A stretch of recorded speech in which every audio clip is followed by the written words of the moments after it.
Olá, eu sou o Lauro, sou professor de Sociologia do Instituto Federal Sul-Rio-Grandense, do campus de Jaguarão. A partir de hoje, eu vou fazer algumas publicações para tentar auxiliar o pessoal que vai fazer Enem e para todos aqueles que queiram algum início de discussão sobre temas relativos à sociologia. Nessa primeira inserção, nós vamos falar um pouco sobre o início da sociologia enquanto uma ciência, né?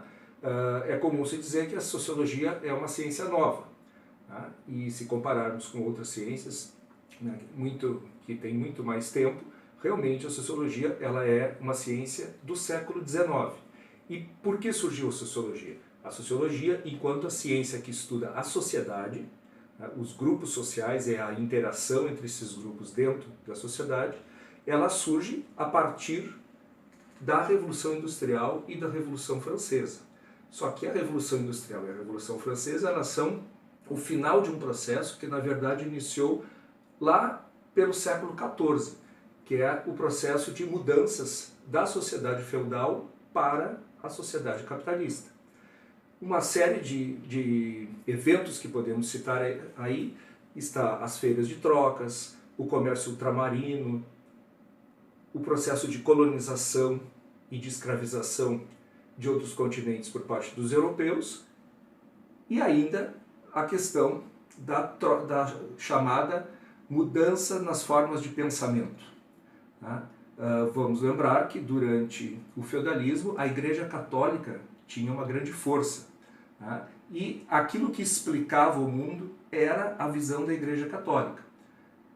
Com o passar dos anos, dos séculos e com o processo de crise do feudalismo, também entrou em crise o pensamento da Igreja Católica, o pensamento enquanto o grande pensamento de explicação da humanidade. Porque com o processo de amadurecimento das pesquisas científicas, o pensamento anterior, baseado muito mais na fé, na tradição, foi perdendo terreno, uma vez que as pesquisas científicas começaram a comprovar outras coisas e a desmentir muitas daquelas coisas que eram consideradas como verdades. Então, é todo esse rol de acontecimentos durante esses vários séculos, a partir do século XIV até o século XVIII, que vão levar a um profundo processo de mudanças na sociedade e que vai fazer com que lá no século XIX alguns autores comecem a pensar o que está acontecendo na sociedade e procurando dar a sua visão sobre isso. Essa é uma questão muito importante. A sociologia, enquanto uma ciência humana, ela é uma ciência que não tem uma única verdade.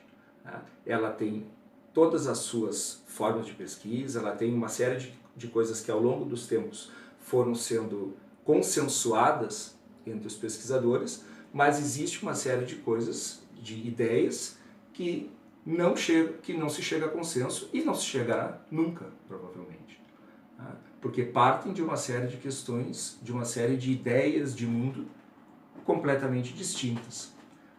Então, é este processo que vai levar ao amadurecimento da sociologia enquanto uma ciência, que vai estar preocupada, os seus vários autores vão estar preocupados em entender aquele processo de mudanças, que nunca na história da sociedade, em tão pouco tempo, o mundo teve tantas mudanças como, por exemplo, a saída em grandes contingentes das pessoas do campo para morar na cidade, e todo o processo que vem disso aí. O estabelecimento das pessoas a trabalharem nas fábricas e o conflito que começa a haver entre capital e trabalho, uma vez que os trabalhadores, nas primeiras décadas da Revolução Industrial, não tinham qualquer direito trabalhista. E isso leva a toda uma exploração do trabalho e toda uma série de conflitos na sociedade. Então nós temos as questões positivas colocadas pelo avanço tecnológico, pelo avanço das ciências, mas nós temos a grande maioria da população europeia vivendo em péssimas condições. E aí se desenvolve todo o processo da sociologia e aí começam a surgir os autores, os famosos clássicos, que são embora alguns outros tenham tido, né, lá no início, uma importância, mas nós temos os três grandes autores clássicos da sociologia, Durkheim, Marx e Weber. E é sobre eles que a gente vai falar daqui a uma semana. Até a próxima!